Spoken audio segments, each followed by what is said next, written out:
Weapons, still one of the most crucial tools in the Terraria universe, so what if you could only use the bad ones? Well, with us so far managing to haul our way through early Hardmode with a purple swinging fish, stumble through Eater of Worlds with Molotovs, and burst the wall of flesh with only a handgun, things were tricky, but maybe not painful enough. Which is why today, we're upping the ante with this brand new weapon tier list. Look at all that garbage, man. So with us now limited to hopefully far less effective weapons going forward, let us continue where we left off.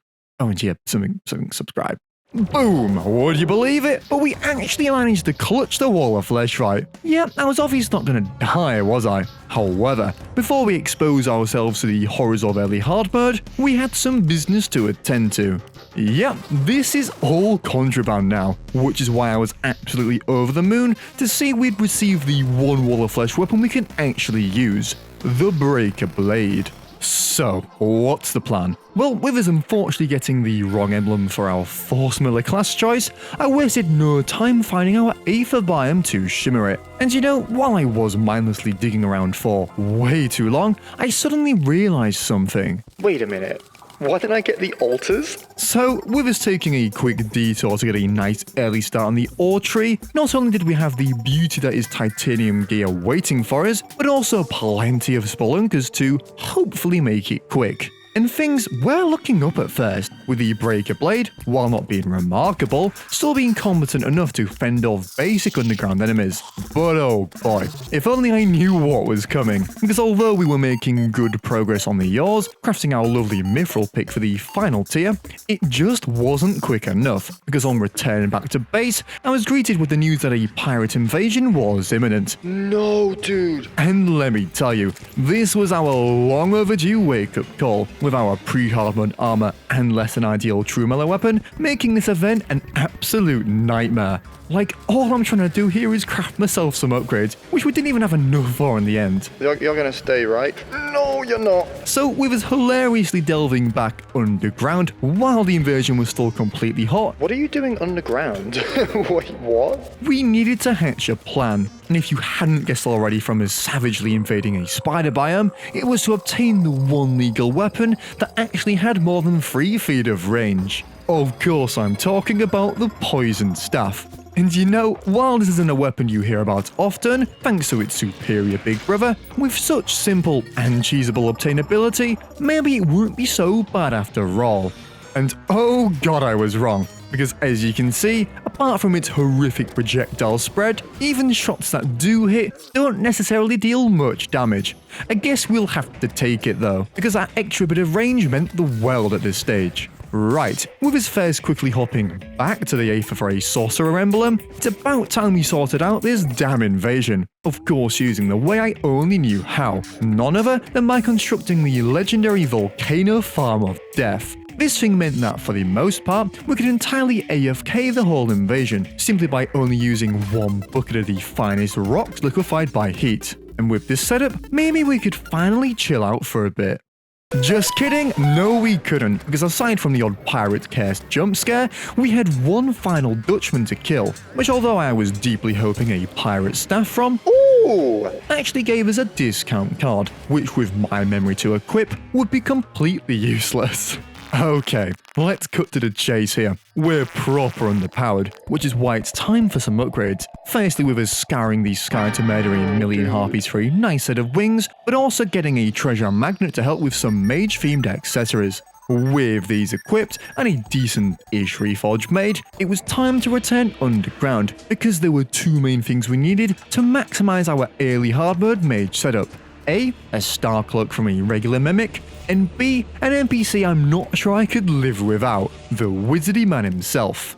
Right, with us now fully maged out, and with no real better weapons on the table, it was inevitably time to face our first mech boss. And, which one do we go with first? Well, if I'm honest, I think there's only really one option, the twins, as this would give us the souls required to make probably the weapon we're going to be stuck with for the majority of this video. Let's not get too ahead of ourselves though, because it was time for the fight.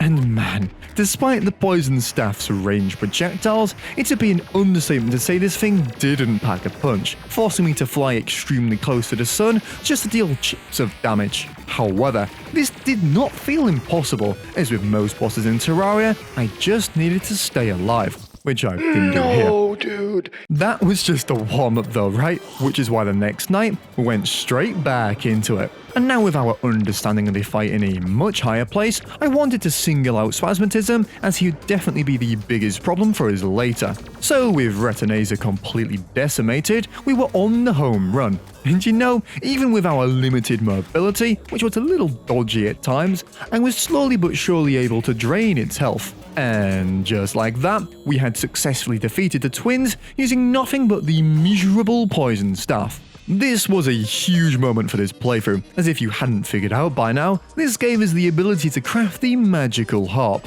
which looking at what else is on offer, is probably the best we're gonna get for a long time. Also, this was fantastic news for our next mech boss, because I was hungry and seriously craving some cheese. Yep, it was about time we got a chill boss fight, and the poor old Destroyer was the perfect candidate. The only thing to remember is though, this is all the magical harp really gets in its favour, because despite its effectiveness against this snaky boy, it's more of a novelty weapon than anything else. Either way though, with us almost dying to a random wyvern during what was essentially a free boss skill, Could you actually imagine if I died? the Destroyer was down, and quickly too, which meant we may actually have time for the final mech boss, Skeletron Prime. And, I think after our latest success, I went into this far too lax, as our damage output really wasn't anything impressive. So with another death to add to the counter, I reattempted the next day, Spaghetti, the clumsy slime has arrived. with a new strategy of keeping as far away as possible at all times, which although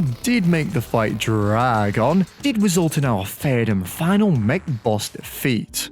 So, what did this mean for us?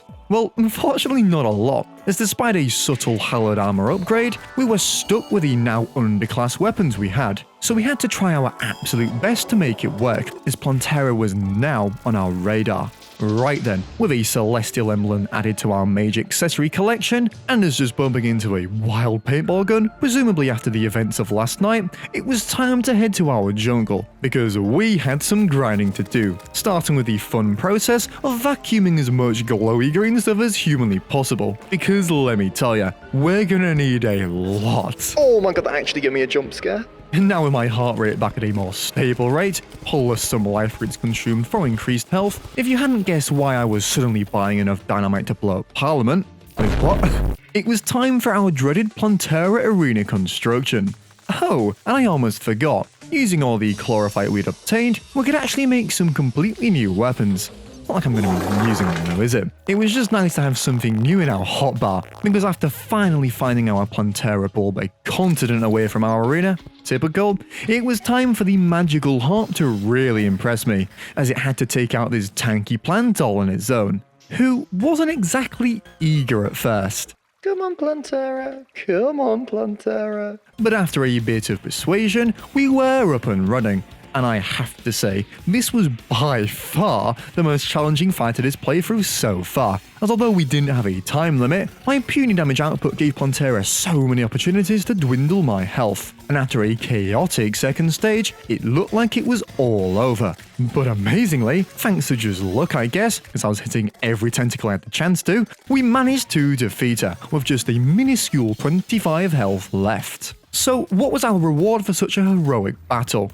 Nothing yet. Really nothing. Because although we had unlocked the potential to obtain some serious weapon upgrades from the Pumpkin Moon, while I was already there, I wanted to get the joke that is Golem out the way. So with his blitzing through probably the smallest lizard temple I've ever seen, I wasted no time summoning Golem and destroying him, because for some reason, despite how much the devs buff this boss, it's still easier than Plantera, especially with a piercing weapon. And with Golem down, screw the moon invasions now, because a breakthrough just happened. Yes, a potential legal weapon that might be an upgrade. Wait a minute. No, I remember now. The Golem's fist might just be the worst weapon in all of Terraria. I appreciate the courtesy of Golem giving us it though. So with us back on the trusty old harp, which if I'm honest, was hanging on for grim dead, I headed to the recently enhanced dungeon for some ectoplasm, because looking at our situation now, we were gonna need a lot. And not just for the pumpkin moon, because for us to keep on using the harp at this stage, the assistance of the wondrous Spectre armor set bonus would likely keep us going. And before you say it, I am not classing that function as a separate weapon, as unlike the chlorophyte crystal, its damage is based on the weapon in your hand. But maybe I'm just coping a bit. Either way, with a good bit of pumpkin farming out the way, and some medallions made, it was time for the dreaded but potentially lucrative pumpkin moon. And dude, I really didn't have a plan for this one, but treating it like the pirate invasion from earlier was definitely not the play. You see, the problem was, for us to obtain both the jack-o'-lantern launcher and candy corn rifle, we had to farm pumpkins, which only spawn from wave 10 onwards. This, as you can see, leaves us with a very limited time frame to get the drops. Despite this though, I was completely overjoyed to see that we actually got the launcher on our first pumpkin kill. Shame this didn't set the tone for the next few hours though, because what you're about to see is Socrates' descend into madness. Flipping spider egg. Every goddamn time. Seriously, I couldn't even begin to describe just how over odds we are for this drop. So it's the same stuff over and over again. Which, as you can hear, put me in a really good mood. Thanks to the way chance worked in this world though, it was inevitable that I'd finally get it. And good job I did, because looking at it now, this might be the best weapon this entire challenge has to offer, which I guess wasn't assuring news. But we have to make the best of what we've got, which is why it was time to make another big class swap to ranged. I swear if I had to make one more armor set, including accessories from the dungeon, like this rifle scope, and something that required a random platform over our East Ocean, which if you hadn't clocked onto after catching this fresh truffle worm, did involve jute fish on. Yes, the shrimpy truffle mount was going to be all our late game mobility in one discrete package. Of course though, even though we were plentifully overspec'd for this boss, after all, this wasn't your normal playthrough, and using the candy corn rifle against this thing unfortunately made me realize just how bad it was. Like, I'm pretty sure even some pre-mech weapons can take out the Duke at faster speeds. Regardless of that awakening though, we did now have our mobility sorted for the cultist and beyond, which I wasted absolutely no time at all heading to next. And damn it, for a boss that's usually a cakewalk, this did not set good expectations for the pillars, because even with a bunch of damage accessories, and even some menacing reforges, our damage output was not looking good at all. Like seriously, why does this thing even exist? Thank God the cultist is an easy predictable fight though, because despite it taking a damn while, it was completely doable, and with us finally taking it down, we had a long painful road ahead of us. Yeah, that was never gonna work. Starting with the Vortex Pillar. This was actually the first time I gave my alternative weapon, the jack-o'-lantern launcher, a good old spin. And you know, I can't believe I'm saying this, but in close quarter group scenarios like this, maybe it's not so bad, with its potential damage output being just about enough to chip away at these tanky enemies. Oh, excuse me. And after a short sneezy break, I repeated similar strategies for the other pillars. Yes, it may not be the quickest thing in the world, and did result in a lot of back and forth, it did eventually get us to that dreaded final pillar, which should only mean one thing. The Lunar was up next, and this was pretty much the best offense I could possibly obtain. So with some last minute potions crafted and my butt clenched, it was time for the hardest Moonlord fight I'd ever let myself endure. Starting off, the beginning was rough around the edges, with me treating this fight more so as an experiment to test the waters of what works. And off the bat, the candy corn rifle was actually pretty usable from a decent range. The only thing I had to really overcome was that low damage. Oh, and the fact I didn't have a rod of discard. It's also worth mentioning that, so far at least, I couldn't find a use for the lantern launcher, because its projectile drop-off was just a little bit too harsh. Oh, and yeah, we did just succumb to our overdue first Moonlord death. Nevertheless though, I was feeling proper confident now, and I just needed to repeat what I did last time for a hell of a lot longer, which with a bit of luck and accuracy, was starting to get me pretty close to the Moonlord's final stage. All I had to do was play it safe, keep my distance, and try my best to dodge the giant laser Blazes of Death. And once we did make it to that final stage, I decided to give that jack-o'-lantern its time to shine. And to be honest, if you can hit those shots, its DPS was markedly better than the candy corn rifle, which looking at it now, might actually get us that kill. Come on! Yes! I'm on like 17. Yes! We had done it, the entirety of Terraria using only bad weapons. Not only had this been one crazy adventure, but also really made me question the existence of some Terraria weapons. Like, what did the candy corn ever do to deserve a base damage of only 9? Of course, if you enjoyed this series, don't forget to drop a like and subscribe. This has been sockrteez, and I'll see you in the next one.